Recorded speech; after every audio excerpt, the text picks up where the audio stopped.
Good morning, students. അടുത്ത university question ഇതാണ്.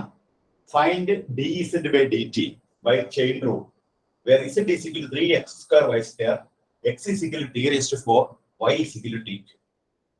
ഇത് ഡിസംബർ 2020 3 മാർക്കിന്റെ ക്വസ്റ്റ്യൻ ആയിട്ട് ചോദിച്ചതാണ്. ഇങ്ങനെ ഒരു പ്രോബ്ലം വന്നു കഴിയുമ്പോൾ നമ്മൾ ആദ്യം ചെയ്യേണ്ടത് z എന്ന് പറയുമ്പോൾ z-ൽ രണ്ട് വേരിയബിൾ ഉണ്ട്, x എന്ന വേരിയബിളും y എന്ന വേരിയബിളും. x-ൽ ഒരു വേരിയബിൾ t. ഇങ്ങനെ ഒരു പടം പറയും. ഇനി നമുക്ക് കണ്ടുപിടിക്കേണ്ട എന്താണ്?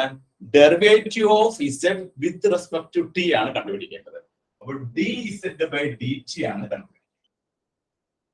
നമ്മുടെ പടത്തിലേക്ക് നോക്കാം. z-നെ നമ്മൾ ഡിഫറൻഷിയേറ്റ് ചെയ്യുമ്പോൾ x-ന്റെ പോർഷൻ ഡിഫറൻഷിയേറ്റ് ചെയ്യുമ്പോൾ ഇവിടെ z കണ്ടെയ്നിങ് 2 വേരിയബിൾ, z-ൽ രണ്ട് വേരിയബിൾ ഉണ്ട്. രണ്ട് വേരിയബിൾ ഉള്ളത് കൊണ്ട് നമ്മൾ പാർഷ്യൽ ഡെറിവേറ്റീവ് എടുക്കണം. അപ്പോൾ ഇവിടെ എന്ത് ചെയ്യണം? Formula dou z by dou x. ഇനി നമ്മൾ x-നെ ഡിഫറൻഷിയേറ്റ് ചെയ്യുമ്പോഴോ x-ൽ ഒരു വേരിയബിളേ ഉള്ളൂ, അതുകൊണ്ട് എന്ത് കൊടുത്തു? dx by dt plus.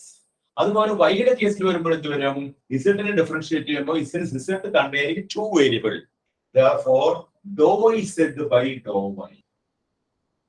y-ലെ ഒരു വേരിയബിൾ ഉള്ളൂ, അപ്പൊ എന്ത് വരും? dy by dt. അപ്പൊ ഇങ്ങനെ ഈ ഫിഗറിൽ നോക്കി നമ്മൾ ഫോർമുല എഴുതി വെക്കും, dz by dt. ഇനി നമുക്ക് എന്ത് ചെയ്യണം?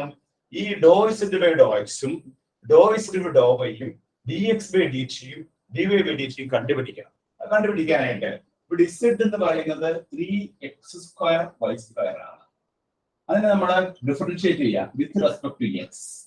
x വെച്ച് ഡിഫറൻഷിയേറ്റ് ചെയ്യുമ്പോൾ ആരാണ് കോൺസ്റ്റന്റ്? 3y square കോൺസ്റ്റന്റ് ആണ്. ആരാണ് വേരിയബിൾ? x square ആണ് വേരിയബിൾ. x square ഡിഫറൻഷിയേറ്റ് ചെയ്യുമ്പോൾ നമുക്ക് എന്ത് കിട്ടും? 2x. അപ്പൊ നമുക്ക് dou z by dou x എന്ന് പറഞ്ഞാൽ എന്താണ്? 6xy. ഇനി നമ്മൾ അതിനെ y വെച്ച് ഡിഫറൻഷിയേറ്റ് ചെയ്യാം. y വെച്ച് ഡിഫറൻഷിയേറ്റ് ചെയ്യുമ്പോഴോ dou z by dou y എന്ന് പറയുമ്പോൾ 3x square കോൺസ്റ്റന്റ് ആണ്. y square ഡിഫറൻഷിയേറ്റ് ചെയ്യുമ്പോൾ 2y വരും. 3 2 6x square. അപ്പോൾ dou z by dou y. ഇനി x എന്ന് പറയുന്നത് എന്താണ്? t raised to 4 ആണ്. അപ്പൊ അതിനെ ഡെറിവേറ്റീവ് എടുക്കുമ്പോൾ dx by dt എന്ത് വരും? 4t cube. ഈ y എന്ന് പറയുന്നത് എന്താണ്? t cube ആണ്. അപ്പൊ dy by dt സമയം എന്ത് വരും? 3t square. അപ്പൊ നമുക്ക് ആവശ്യമുള്ള എല്ലാ സാധനങ്ങളും കിട്ടിക്കഴിഞ്ഞു കേട്ടോ. ഇനി ഇതെല്ലാം നമ്മുടെ ഫോർമുലയിലേക്ക് സബ്സ്റ്റിറ്റ്യൂട്ട് ചെയ്യണം. സബ്സ്റ്റിറ്റ്യൂട്ട് ചെയ്യുമ്പോൾ dou z by dou x എന്താണ്? 6xy square into dx by dt എന്താണ്? 4t cube. dou z by dou y എന്താണ്? 6x square y. dy by dt എന്താണ്? 3t. ഇനി നമ്മൾ എന്ത് ചെയ്യണം? തന്നിരിക്കുന്ന ക്വസ്റ്റ്യൻ dz by dt ആണ്. അപ്പൊ നമ്മുടെ ആൻസറും ഇൻ ടേംസ് ഓഫ് ടിയിലേക്ക് കൊണ്ടുവരണം. അപ്പൊ ഈ എക്സിന്റെ സ്ഥാനത്ത് വൈയുടെ സ്ഥാനത്ത് എന്ത് കൊടുക്കണം? എക്സിന്റെ സ്ഥാനത്ത് t raised to 4 ഉം വൈയുടെ സ്ഥാനത്ത് t ക്യൂബും കൊടുത്തു കഴിയുമ്പോൾ നമ്മുടെ ആൻസർ എന്തിലേക്ക് കടന്നു വരും? ടിയിലോട്ട് കടന്നു വരും. അപ്പൊ അടുത്ത സ്റ്റേജില് 6 into x എന്താണ്? t raised to 4, y എന്താണ്? t cube the whole square 4t. ഇവിടെ ഞാൻ എന്താണ് ചെയ്തത്?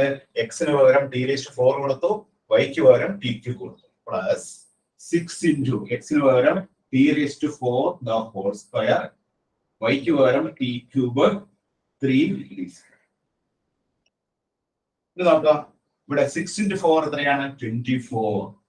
t raised to 4, t raised to 6 t cube plus 6 into 3 18, t raised to 8, t raised to 8 t cube t square. This is equal to 24. ഇവിടെ 6 4 10 3 13. അപ്പൊ t raised to 13. x raised to m ന്റെ x raised to എന്ന് പറഞ്ഞാൽ x raised to m plus n. അപ്പൊ അതിന്റെ പവറുകൾ തമ്മിൽ കൂട്ടുമ്പോൾ 6 4 10 3 13 t raised to 13 plus 18 into 8 3 12 13 t raised to 13.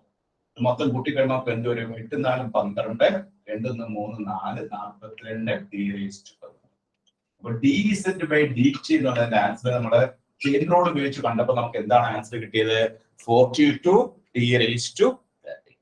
ഇങ്ങനെയാണ് ഈ പ്രോബ്ലം ചെയ്യുന്നത്. അപ്പൊ ഇങ്ങനെ ഒരു പ്രോബ്ലം നമുക്ക് പരീക്ഷയ്ക്ക് വന്നു കഴിഞ്ഞാൽ നമ്മൾ ആദ്യം എന്ത് ചെയ്യണം? ഇങ്ങനെ ഒരു ഫിഗർ നമ്മൾ വരയ്ക്കാം.